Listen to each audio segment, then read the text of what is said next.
Palay ko, isa lang ang pinakamagis at pinakamabuting paraan. Ano yun? Sabihin mo. Mawala sa mundo si Haring Gilgamesh. Dapat siya mamatay kung patigil ng kanyang pagmamalupit. Tama, sumasang-ayon ako. Kung walang magmamalupit, walang magmamalupitan. Ayon rin ako. Sumasang-ayon din ako. Tama. Sige, tutol ako.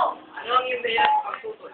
Sa palagay niyo ba, kung papatayin natin si Haring Gilgamesh, ay magiging magandang ehemplo pa tayo sa mga tao? Sabihin na natin hindi. Ngunit ang gagawin natin ay para sa ikabubuti ng lahat.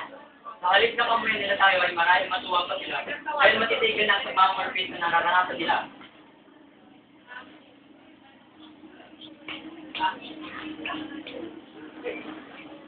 Kasi siguro ba iyan ang isip ng mga tao? Ang iniisip natin dito ay kung paano matitigil ang pagtitigil ni Haring Gilgamesh at kung paano matutulungan ng mga tao. Pare-pareho tayo may mga kaswiran. Tama si Marco. Kayo, ang aking desisyon ayon sa aking mga naririnig. Dapat na parusahan si Haring Gilgamesh. Dapat siyang mamatay. Balik, sino papatay si Haring Gilgamesh? Mayroon na kong kilalang mga katulad sa atin. Sino? Sa magiting niya mandirigma, si Enkidu.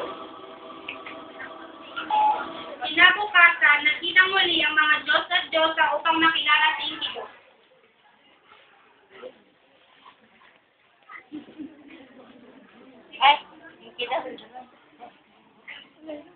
Mga kasama, pinagagalak ang ipakilala si Enkidu. Magandang umaga mga makapagpapalito sa Diyos ha. Karangalan kong maglulog sa inyo.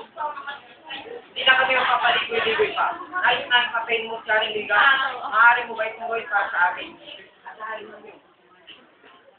Sige, umayaw ko na. Sumulan lang yung misyon. Okay, paalam. Nagtungo si Enkidu sa Eric. Pinalat niya si Haring Gilgamesh at nang matagpuan nito ay sinigla.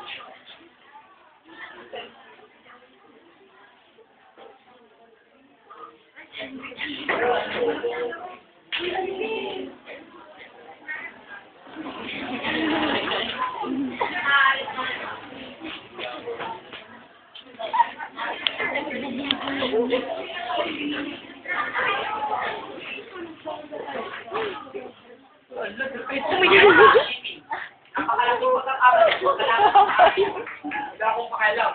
Kung mismo ko ay tapos ka, kaya paalam ka lang. Kumanda ka, dahil pagkakaroon ay makapagod ka.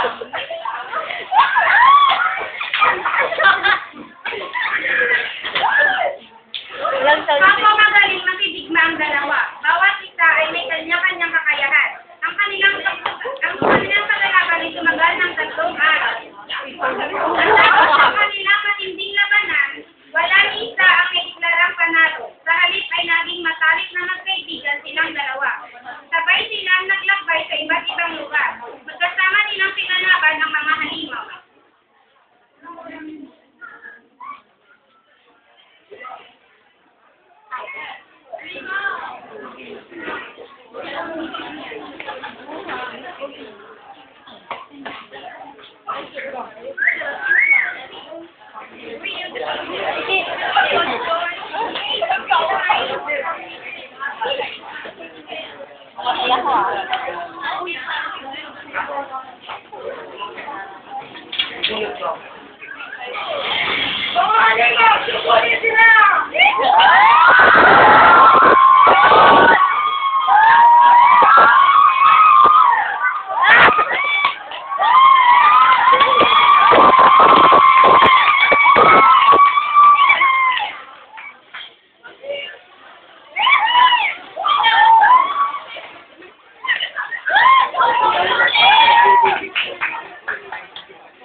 ikaw ang babaeng tipo ko. Ah. Nalalaman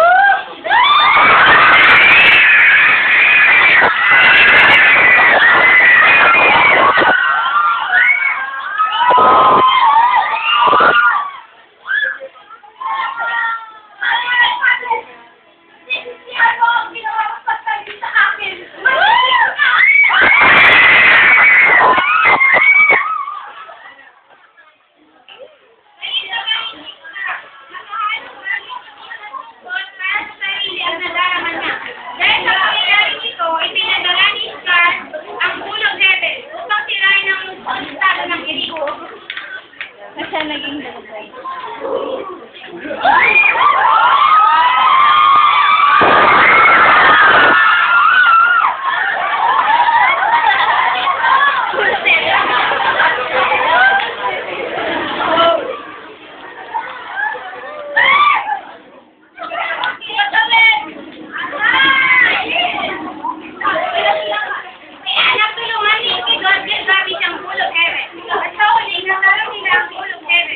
Nalaman ng mga Diyos ang Diyos ang nangyari. Pinausahan nila si Ikido sa paggat na negosyo sa misyong pagpatay kay Gilgamesh at sa pagtulong ito sa kanya.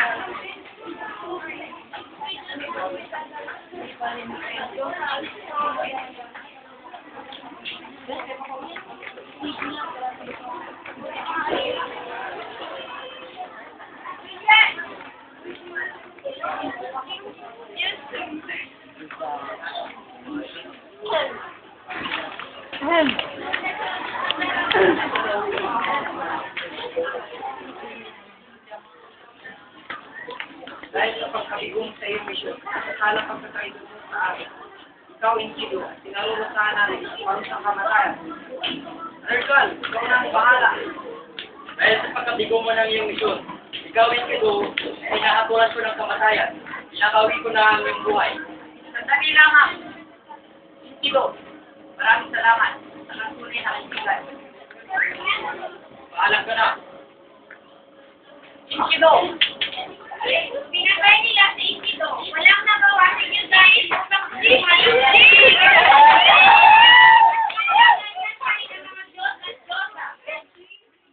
nabuhay ng malungkot si Haring Gilgamesh sa kanyang kaharian. Sa patuloy na paglalagas ng tangkay ng panahon, naisip niya kung sino ang magmamana ng kanyang kaharian. Naalala niya ang halaman na kung tawagin ay The Secret of Immortality. Ito lang na makapagpahaba ng buhay. At kung sa siya kayo umaligid, isang andula yung tanging nakakalan kung nasa ng halaman. Ay, dito.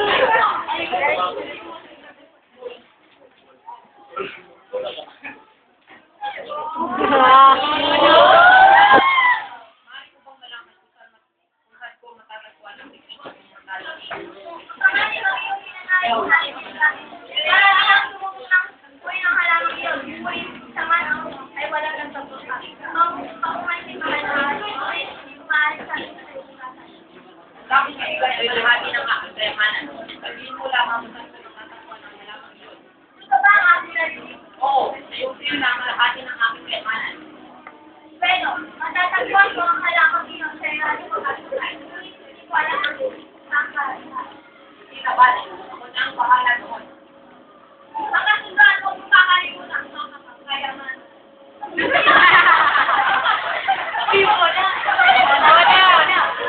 Nagsimula sumisid si Haring Gilgamesh. Nang makita niya ang halaman ay nagtuwa siya sa buhayang ahas. Anong kailangan mo? Kahit hindi na natin ko makuha ang halamang iyan. Ganyan lang ang magpapahaba ng aking buhay. Wait, talabahin mo muna ako. Okay.